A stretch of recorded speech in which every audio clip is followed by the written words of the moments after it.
Eu sempre tinha na minha mente que assim, eu queria trabalhar por um período de tempo. E eu queria acertar assim, um negócio. E eu sempre brincava, vou me aposentar com 35 anos. Né? Com 35 anos eu quero me aposentar. Falava brincando, mas no fundo eu queria realmente desacelerar em 35 anos. Né? E ficou como se fosse uma meta pra mim. As pessoas me cobravam. E aí? Falta mais 3 anos, hein? Quero ver, hein? Só mais 3 anos.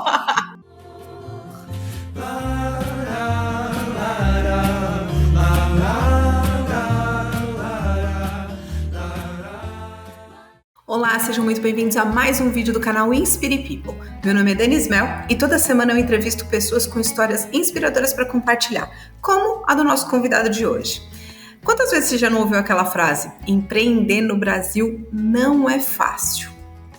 E realmente, o Brasil não é para amadores. Mas o nosso convidado vem provar que sim, é possível empreender. De loja de artigo esportivo, indústria de elástico, incorporadora a escritório de investimento, ele já se aventurou em tudo. E além de tudo, ele é pai e esposo e desenvolveu uma carreira corporativa paralela a tudo isso. Será que sobrava tempo para alguma coisa?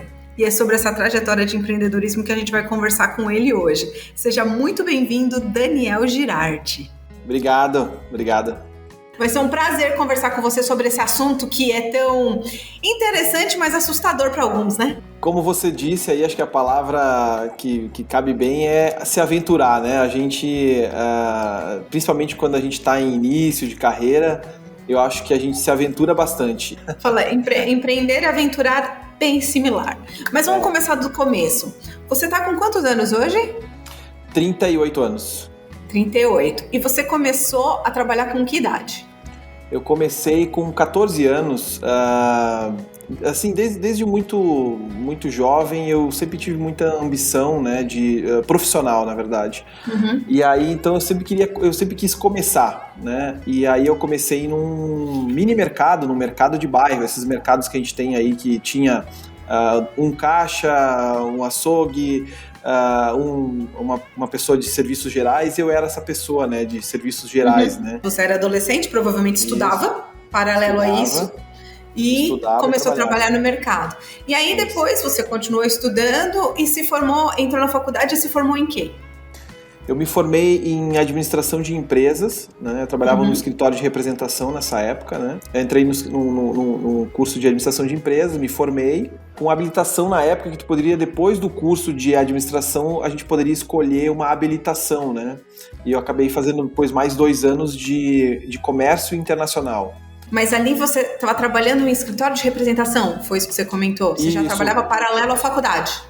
Isso, exatamente.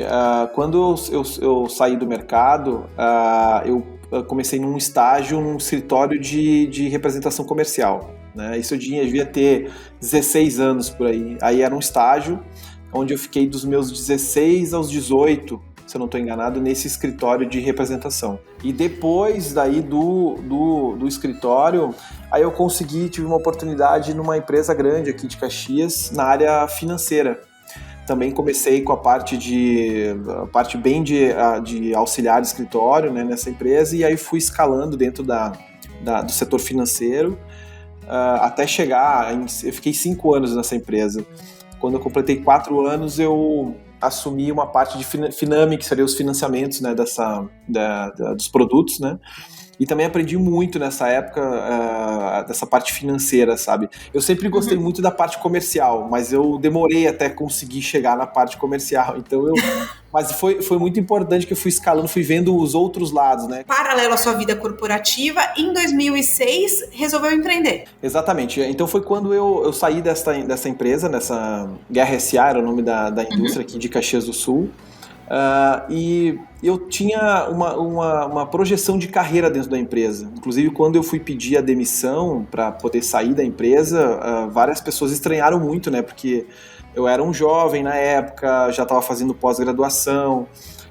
Enfim, as pessoas tinham algumas expectativas, né, que eu fosse seguir essa carreira. E algumas pessoas, tu é maluco de largar uma empresa, de largar algo fixo, algo que tá te dando uma tranquilidade, mas eu tinha outras ambições, né? Eu tinha outros sonhos para mim. Eu não conseguia me me enxergar passando 30, 40 anos numa mesma função ou até mesmo numa mesma empresa, né?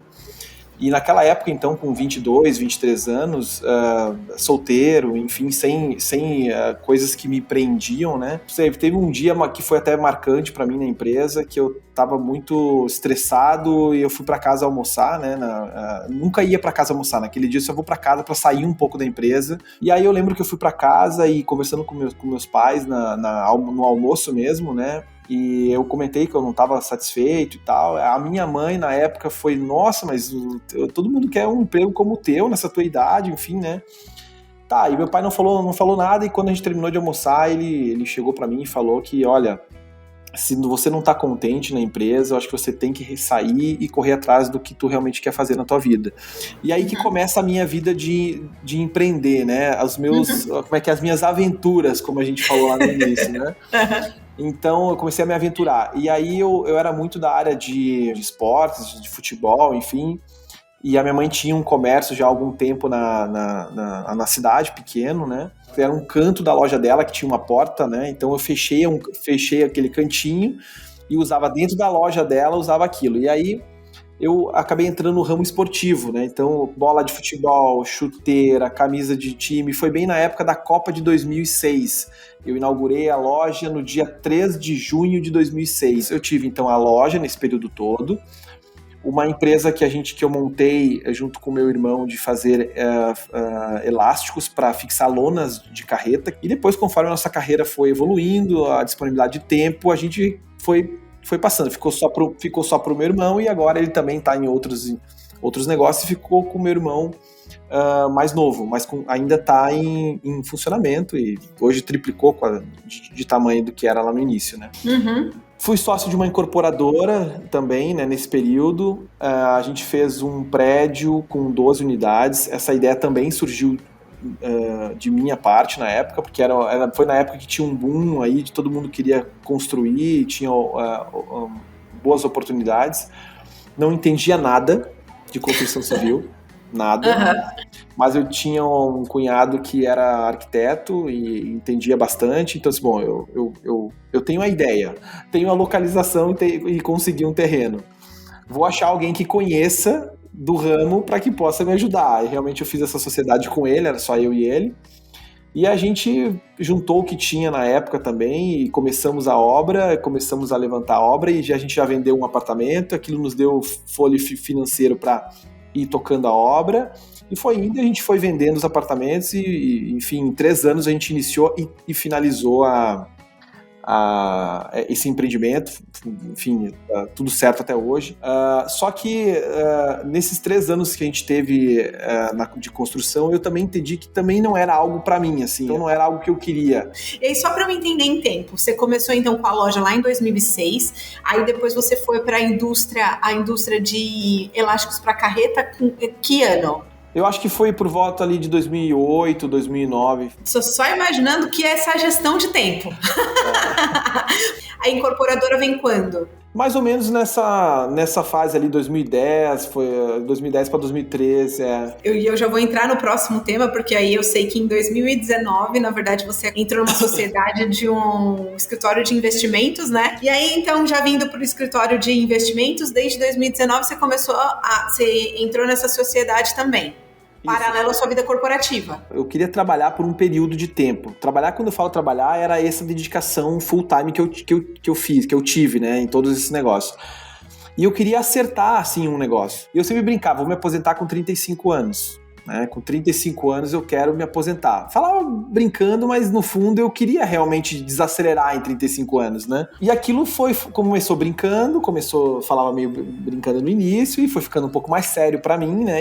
E ficou como se fosse uma meta pra mim. As pessoas me cobravam, e aí? Falta mais 3 anos, hein? Quero ver, hein? Só mais 3 anos. Eu mesmo não acreditava que eu pudesse desacelerar com 35 anos, porque eu tô acelerado que eu não vou conseguir, mas enfim. Aí, o que mudou a minha vida? Em 2017, eu fui pai. Nasceu minha filha. Uhum. E aí mudou a minha vida. Até que eu era, digamos assim, sozinho, né? Não tinha alguém que dependesse de mim. Tudo era mais aventura, né? A partir do momento que nasceu a minha filha em 2017, as coisas ficaram mais sérias, eu comecei a pensar de uma forma diferente. Olha, eu não posso mais jogar fora meu tempo, porque o meu tempo hoje é precioso, eu preciso estar com ela, eu preciso participar da infância, enfim, e ser participativo, né? E aí algumas coisas profissionais começaram a não fazer mais sentido, né? O fato de eu estar num evento de corrida e deixar minha filha em casa ou na casa da sogra ou da mãe não estava mais fazendo sentido para mim, né? E aí você entra no escritório, isso foi em 2017 que sua filha nasceu. Em 2019 você entrou no escritório de investimento? Sim, o meu irmão, ele mexe com bolsa desde 2012, né? 2012, 2013. E aí ele também teve a história dele de erros e acertos, de ganhos e perdas, né? E ali, por volta de 2017, ele já vinha conversando comigo sobre a gente abrir um escritório de investimento. Quando houve o convite dele, eu me interessei pelo convite, né? Comecei a estudar aquilo, né? Enfim, só que eu disse, olha, eu não consigo agora. Eu não tenho condição de pegar mais um compromisso agora. Uhum. Eu preciso me programar. E esse meu programar foi mais ou menos de 2017 até 2019, que foi quando eu fui tirando o pé de várias operações que eu vinha trabalhando. A partir de 2019, eu trabalhei só com o corporativo, né, na empresa, e entrei no escritório de investimento. Então, fazia uma pós-graduação em investimento, trabalhava no escritório de investimento e no mundo corporativo dava andamento, mas já estava informando a empresa de que em 2021, até 2021, eu gostaria de sair também do mundo corporativo e ficar só com investimento. E que era um plano de vida meu de desaceleração, né? Então, tipo, imaginando uma corrida, você acelera tudo que dá enquanto você pode, né? Enquanto você tem disponibilidade, se você tem gás e energia, e depois você começa a desacelerar, né? E hoje, 2021, eu não tô parado, viu? Continuo com o escritório de investimento, continuo com meus estudos, enfim. Mas eu tô, digamos, é um momento mais de tranquilidade. Tem muita gente que deseja isso, que realmente deseja migrar para esse estilo de vida, mas às vezes não tem coragem de abrir mão um pouquinho do tempo, abrir mão um pouquinho daquele medo de perder o fixo CLT. Vamos combinar que este eu acho que é o maior medo de todos. E aí o que você fez foi construir base com o CLT e ir equilibrando os empreendimentos com uma carteira diversificada, pelo jeito, né?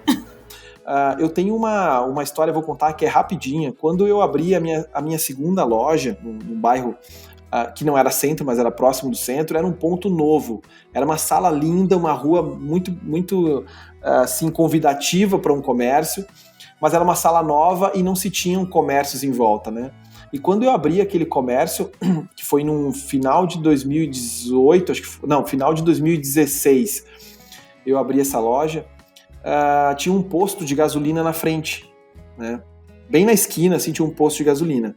E eu abri a loja em dezembro. E aí, primeiros dias de dezembro, Natal, eu tive uma venda razoável por estar inaugurando. Quando começou janeiro, que era os meses que realmente eu tinha muita conta para pagar, não tinha ninguém na loja. Vazio, a cidade vazia, aquele desespero, né? E agora o negócio não tá girando e tal, e eu já tava começando a duvidar daquilo que eu tinha feito, sabe? Teve um dia que não vendeu nada, não entrou um cliente na loja. Nós ficamos lá o dia inteiro e não entrava ninguém. As pessoas passavam, olhavam e não entravam.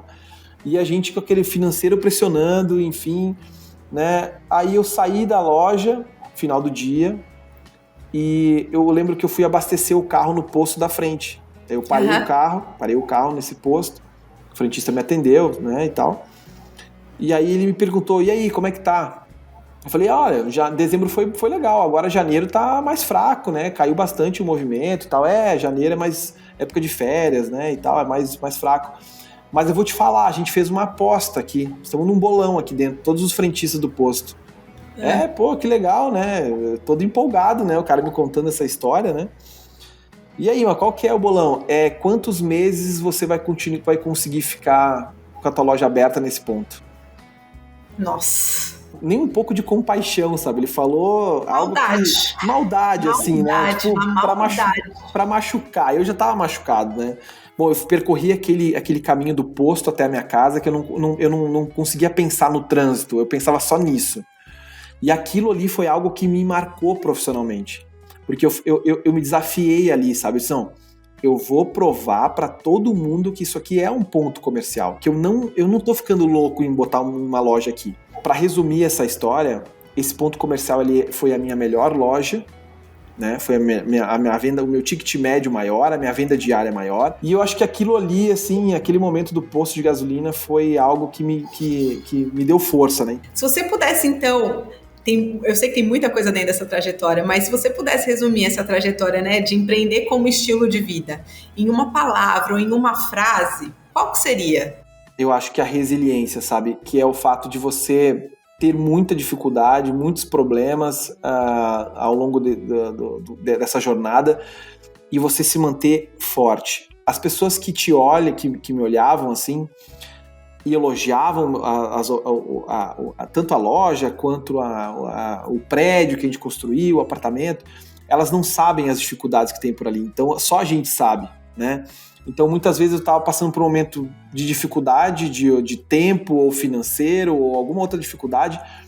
As pessoas não enxergavam aquilo, né? Então você não conseguia ter uma compreensão, uma ajuda, e você tem que buscar força de dentro de você. Eu, por tudo que eu passei nessas operações, eu consigo hoje olhar para alguém que está investindo, que está empreendendo, e eu consigo, além de ver o sucesso ou o insucesso daquela pessoa, consigo pensar assim, mas ela deve ter passado muita dificuldade para chegar aqui. Quando as pessoas me pedem, Daniel, posso falar contigo sobre, eu vou abrir uma operação, vou abrir um café, vou abrir um mercado, uma loja, eu tento ser o mais honesto possível. Se tu tá pronto para sofrer e resistir, para passar dificuldade e continuar, é um sonho, isso é grande pra ti, faz sentido na tua vida. Se eu sentir que a pessoa dá aquela balançada, eu já tento convencer ela a não entrar nesse mundo, sabe? Se eu sinto aquele brilho no olho, mesmo falando tudo isso, olha, cara, ok, acho que você tem condição, né? Tem essa energia que precisa para empreender, porque não é fácil. Não é fácil. Daniel, eu queria te agradecer demais, né, por ter compartilhado essa trajetória maravilhosa de empreendedorismo. Obrigado. Que não é fácil, como você acabou de comentar, mas que é possível para quem tem brilho no olho, para quem realmente tem vontade e que está com um propósito correto, que é fazer uma plantação para a sua própria vida, naquilo que você estipulou, entrando no negócio não só vislumbrando o ganho, porque senão... é aquilo, né? No primeiro tropeço do ganho, a pessoa já desiste. Eu que agradeço, Dani, pela oportunidade, pelo convite, e sempre que precisar, estou à disposição, Dani. E para você que gostou da história do Daniel, eu vou deixar aqui um pouquinho na descrição do nosso vídeo, um pouco da história dele também. Então, se você gostou, curte esse vídeo, compartilha com outras pessoas que têm o desejo de empreender, mas que têm o receio por... não ter contato com esse mundo e às vezes só tá precisando de um empurrãozinho, porque já tem o brilho no olho, já tem a vontade verdadeira, então vai dar sucesso desde que ela consiga mesmo se colocar à disposição. Então entra aqui no vídeo, comenta aquilo que mais te impactou na história do Daniel e compartilha com quem realmente precisa ouvir, tá bom? Então por hoje é só, pessoal, muito obrigada, fiquem com Deus e até o próximo vídeo.